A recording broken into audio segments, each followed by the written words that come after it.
अध्यात्म विज्ञान कोई धर्म या संप्रदाय नहीं है, ये स्पिरिचुअल साइंस है जो कुदरत के कानून पर आधारित है। ये विज्ञान पूरे ब्रह्मांड के सभी रहस्यों को उजागर करता है और जीवन के सभी पहलुओं को समझने के लिए एक नई दृष्टि देता है। इसी को आर्ट ऑफ विजन कहते हैं, दुनिया को देखने की एक नई दृष्टि, जो अध्यात्म विज्ञानी परम पूज्य स्वामी श्री कमलेशानंद जी के निर्देशन में सनातन सत्य का अनुसंधान कर हमारे जीवन को प्रकाशित करे। जय सच्चिदानंद। ध्यान करवानुं के ध्यान राखवानुं बेमां विशेष महत्ता केवी? आत्मानुं ध्यान राखवानुं के ध्यान करवानुं? आ ध्यान शब्द छे ने, ध्यान એટલે બે પ્રકારનો જવાબ છે। એક એકાગ્રતા છે, એકાગ્રતા, અને બીજો છે લક્ષ્ય। આ બે ધ્યાનના જવાબ આવે। એક એકાગ્રતા, એને પણ ધ્યાન કહેવાય।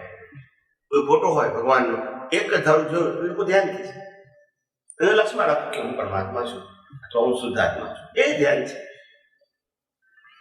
પણ બાકીના બધા ધ્યાન શું કીધું? આઠ ધ્યાન, 9 ધ્યાન ને ધર્મ ધ્યાનમાં સમાઈ જાય। એને મોક્ષના ધ્યાન સાથે લેવાનું નથી, સંસાર સાથે લેવાનું છે। આ બે ધ્યાનના મોક્ષ ના, બે ધ્યાન ખાલી ધ્યાનના બે પ્રકાર છે, અર્થ બતાવે બેટા।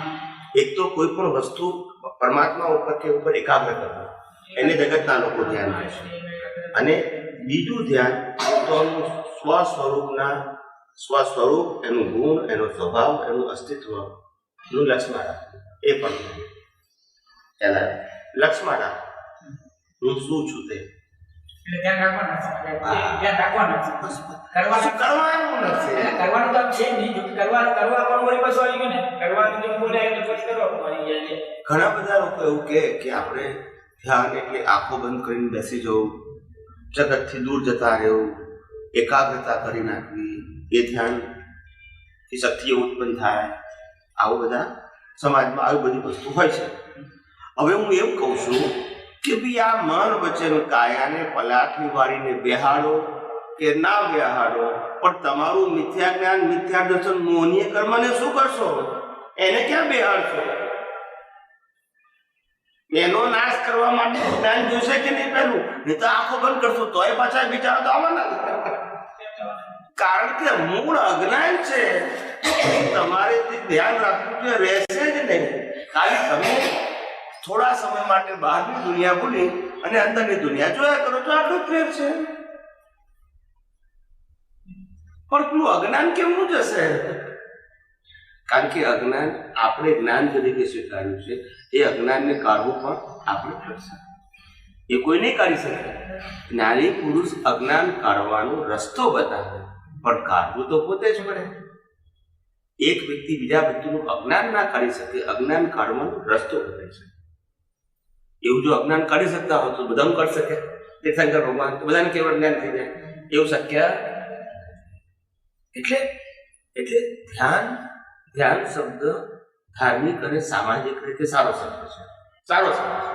માણસ કંટાળે એકદમ ધ્યાન કરે, થોડા સમયમાં જગત ભૂલી જાય એટલે જરા એને શાંતિ રહે, એટલે એ મેડિસિન તરીકે બરાબર છે।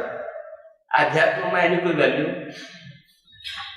કોઈ વ્યક્તિ એમ કે મારે ભગવાનનું ધ્યાન કરું છું, ગુરુનું ધ્યાન કરું છું, મંત્રનું ધ્યાન કરું છું, ખરો?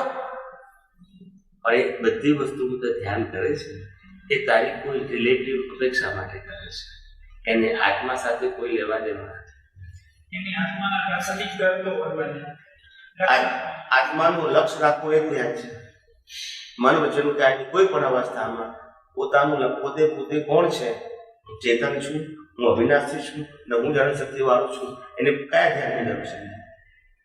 આ લક્ષ્યમાં રહે તો બીજા કયા ધ્યાનની જરૂર છે? જરૂર છે કશે?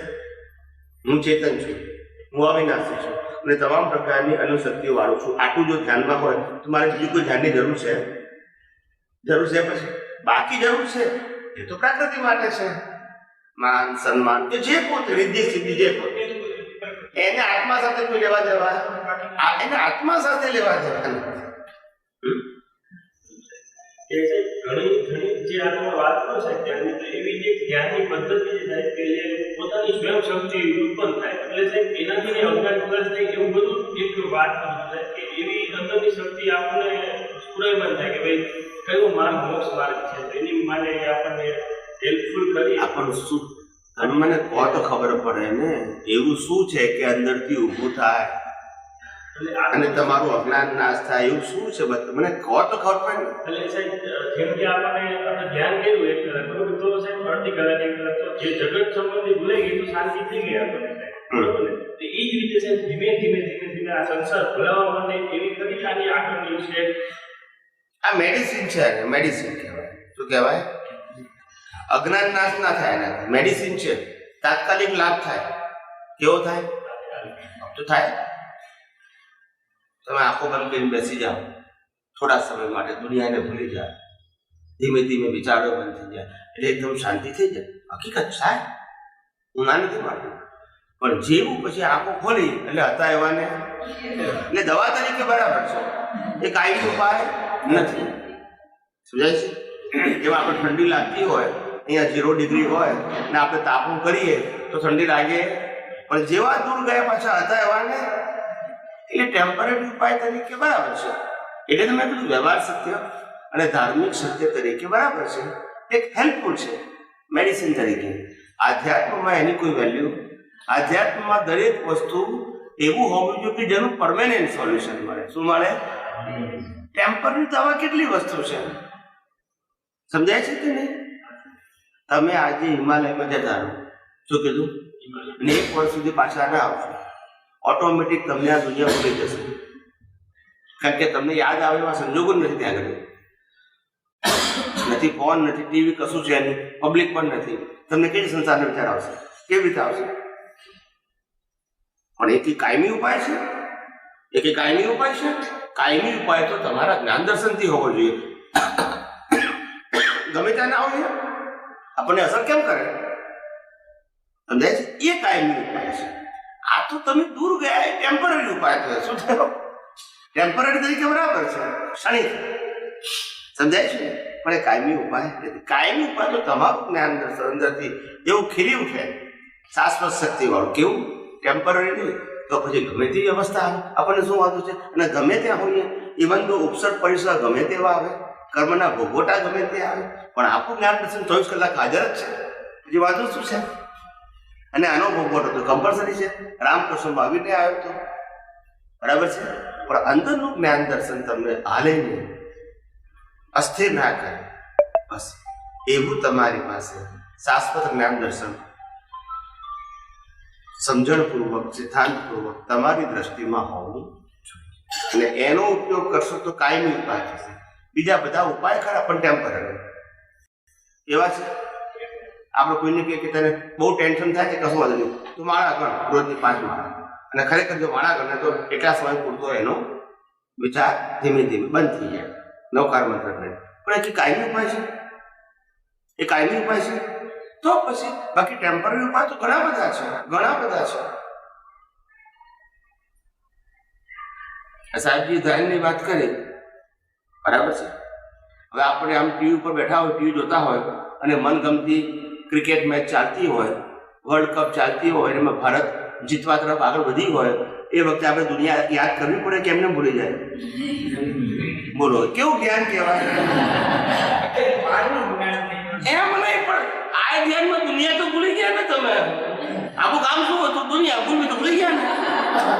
હવે આવા ધ્યાનથી મોક્ષ થાય કે એનાથી કેવળ જ્ઞાન થાય? એમ નહીં, હું શું કહું છું, ધ્યાનનો મતલબ શું? તમે થોડા સમય માટે દુનિયા ભૂલી ગયા, આવું બીજો કોઈ પણ દાખલો આપો.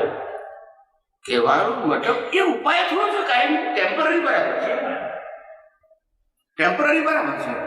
પરમેનન્ટ ઉપાય તો સનાતન સત્યના જ્ઞાનથી જ થાય, કારણ કે એ સનાતન ઉપાય પણ કેવો, બાકી ટેમ્પરરી જ્ઞાનના ઉપાય પણ કેવા હોય? ટેમ્પરરી. ટાઈમની કેવી રીતે હોય? આજે તમે મારે ધ્યાન કરવું છે, બરાબર છે, પણ ધ્યાન કરવું એ તમારી સ્વતંત્રતામાં આવે છે. તમે બેસી શકશો? તમે કર્મ લઈને આવે, દોડ કરવું પડશે. એ તમારા હાથમાં થોડું છે, સંજોગ તમારા હાથમાં છે. તમે મારે ધ્યાન કરવું, પેલો ફોન આવ્યો, ભાઈ તમારા ફાધરને એક્સિડન્ટ થઈ ગયો, બધું ધ્યાન ક્યાં જાય પછી? તો તમે સંજોગાધીન છો ને, તમારી ઈચ્છા હો કે ના. એટલે આ બધી વસ્તુઓ રિલેટિવ સત્ય છે, સંજોગને આધીન છે. આપણું જ્ઞાન દર્શન સનાતન સત્ય છે અને એને બહારના સંજોગો સાથે કોઈ લેવા દેવા. ગમે તેટલા આના સંજોગોમાં પણ તમારા જ્ઞાન દર્શનને તમે ગમે ત્યારે ઉપયોગ કરી શકો, એમાં કુદરત પણ કશું કરી શકતી એ જ્ઞાન દર્શનની વાત કરું છું. બાકી બહારના સંજોગો તો ટેમ્પરરી, શું કરશો? કરવા હોય તો એ ના કરી શકો. શું કરો તમે? સમજાય છે એવું? એટલે એ બધા ઉપાયો એને સામાજિક અને ધાર્મિક કહેવાય, ખોટા નહીં કહેવાય. સામાજિક અને ધાર્મિક, પણ કાયમી ઉપાય નથી. અને પછી